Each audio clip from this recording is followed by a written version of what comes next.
and welcome everybody. I'm Christian from Berlin. When I was 8 years old, I heard Elvis Presley sing a bebop-a-lula. From then on I thought, that's bebop, and I like it. Until very much later, actually 2 months ago, I found out that was not bebop. I will correct my slight thinking mistake today. We will do quite a stretch. But if you have not gotten enough, then if you're still hungry, come to my Patreon site, become a friend of the channel, where we will also improvise with the blues scale over this. It's going to be huge fun. Let's go and learn this. It's very cool.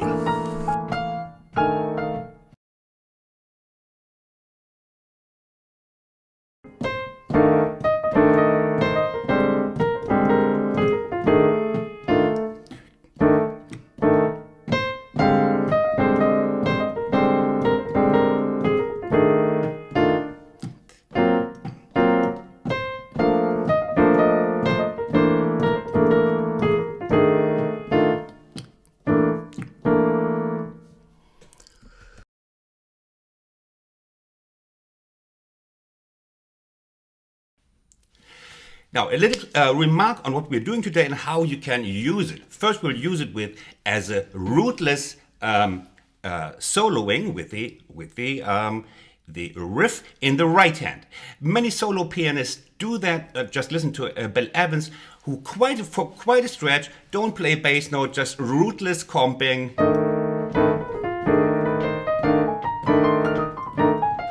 And then occasionally play some bass. So that's one way, playing a soloid, and for quite a stretch we can do that without the bass and without the rhythm, because your brain is adding the rhythm and your brain is also adding the bass note. It would never think of this as an E flat chord, but rather as an F7 chord. Here's the 7, 3rd, and 6. So your brain adds, when you play, adds the beat.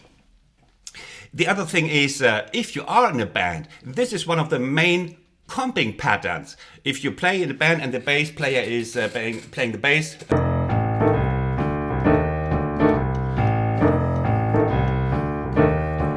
so you see, you can comp with the left hand if you are in a band, and then also accentuate your own solo play. We're going to do a bit of that on my Patreon site, just for you to know this is also great to comp yourself in a band. Okay?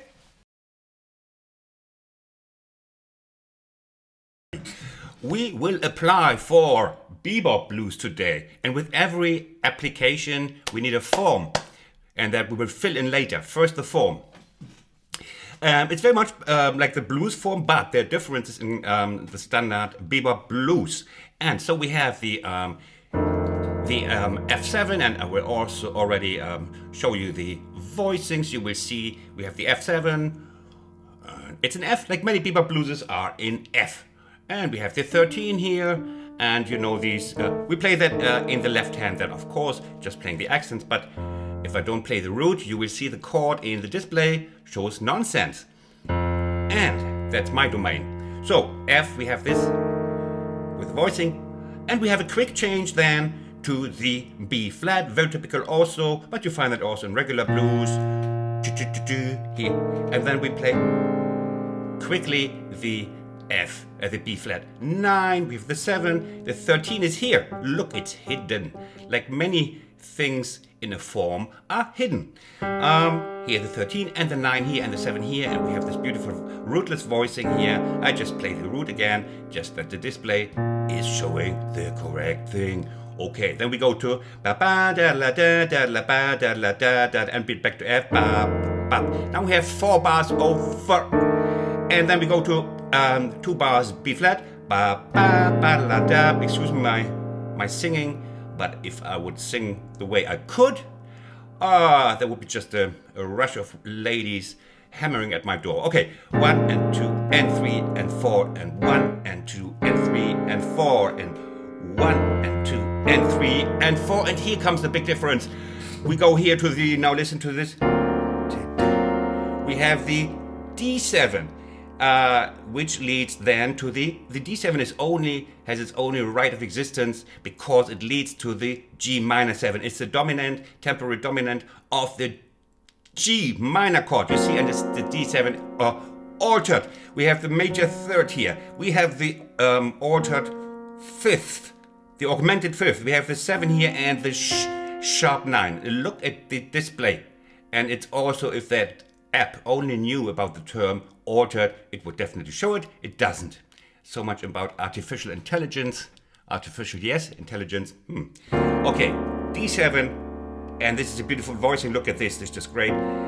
And then we go to the G minor 7, and here we reach something that I call in my voicings lesson. Go to my playlists with all the voicing lessons I explain there. Many don't use my playlist. There's a like cocktail jazz and jazzy stuff where I explain these voicing types. I'll show you now. It's the G minor 7. Look at this. We have the 7 here, 9 here, minor 3 here, the 5th, and we go to the C7 just by moving the 5th of the G minor 7, which is the 2nd degree of F. Yeah, so it's not like the typical resolution where we go in blues from 5, 4 to 1, like step 5th degree, 4th degree, like dominant, subdominant, to the tonic, but we go via the 2nd degree, and that is G minor 7. And then now listen to I just moved the 5th finger. Look, that's easy life. Everything is so hard in life, but the so-called B voicing, it's called B voicing, according to John Mahagan's standard book.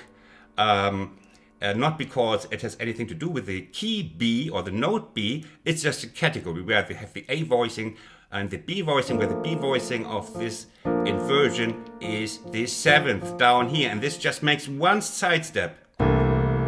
You see? You see? And then we are in C7 with the voicing 3, 13, minor 7, and the 9. See? G minor 7.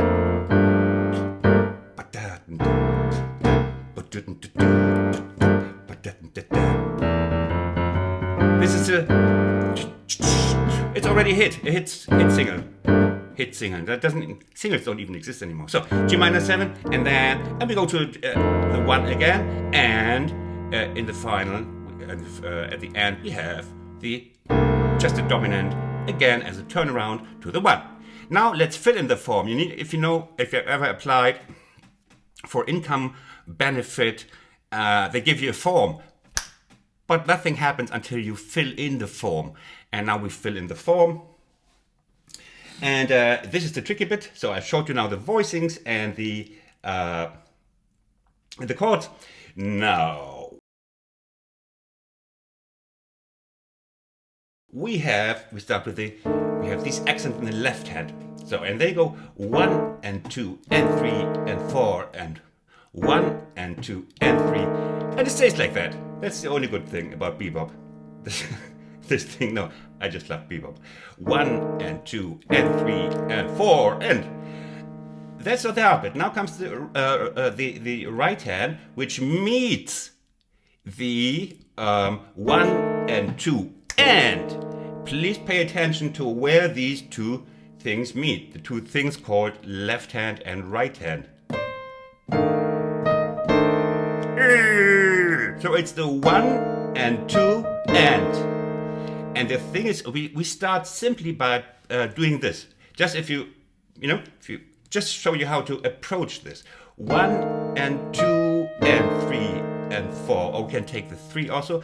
1 and 2 and 3. Do it with me, people, do it with me. 1 and 2 and. So the C hits the offbeat voicing here. 1 and 2 and 3. 1 and 2 and 3. And now we fill in these 16th triplets. But you have to keep in mind that the C is together with the left hand, okay? 1 and 2 and. 1 and 2 and. Now we take the next note. 1 and 2 and 3 and 4 and 1 and 2 and 3 and 4. And it's almost a bit harder when you play it slower, but you have to manage also at slow speed. 1 and 2 and so it's when you play it fast, it's almost like just an embellishment.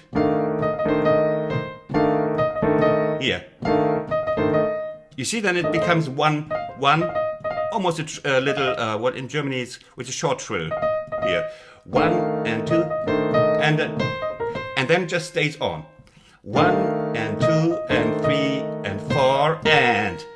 You see, always the and is the last note of this little figure. 1 and 2 and 3 and 4 and 1 and 2 and 3 and 4 and 1 and 2 and 3 and 4 and 1. And we just repeat. Now let's have a look at the notes. It goes 1, the rhythmic figure stays the same, 1 and then we have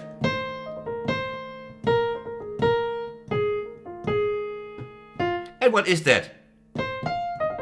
The notes, what are these? Yes! It's the minor pentatonic. You see? Okay, minor pentatonic, that's it. And always here. And then you do the same on C. And then you do the same on B. And you do the same on A flat. Okay, that's it. E flat, C, B flat, A flat. And we keep the line. That's the beauty about it, because it's a pentatonic, it doesn't clash with anything. We just change the voicing, which we practiced before. So you practice before you do this thing in the left hand to get the voicings into your hand. 1 and 2 and 3 and 4 and 1 and 2 and 3 and 4 and 1 and 2 and I played the yes 1 and 2 and 3 and 4 and 1 and 2 and 3 and 4 and 1 and 2. So you can play this blindly with even with your hand tied behind.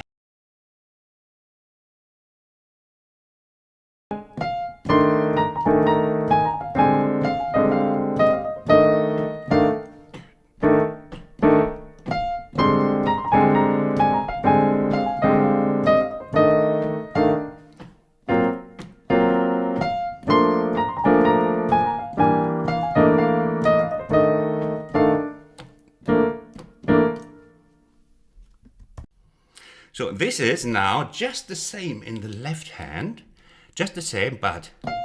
And I think when they play Berg's groove, the horn section playing, I think they play the second voice here, or they play the second chorus. I don't remember correctly, either second chorus or second voice. They just play it here. And now we are again on the F minor pentatonic. But hold on. We start on the C instead of on the root. B flat, A flat, F.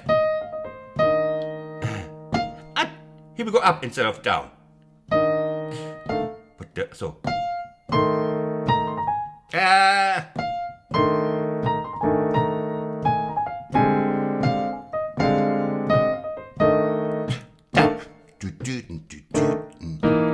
Forget about this.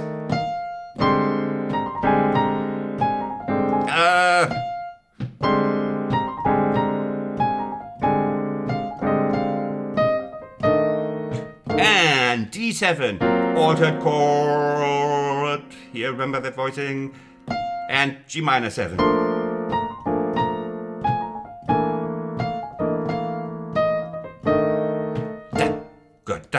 Fifth dominant. And saying bye-bye this time from my neighborhood. That's my pharmacy. Always good to know. If you enjoyed this lesson, please don't forget to leave a like. Helps my channel to grow. And I say thanks for watching. See you in my next one. Bye-bye.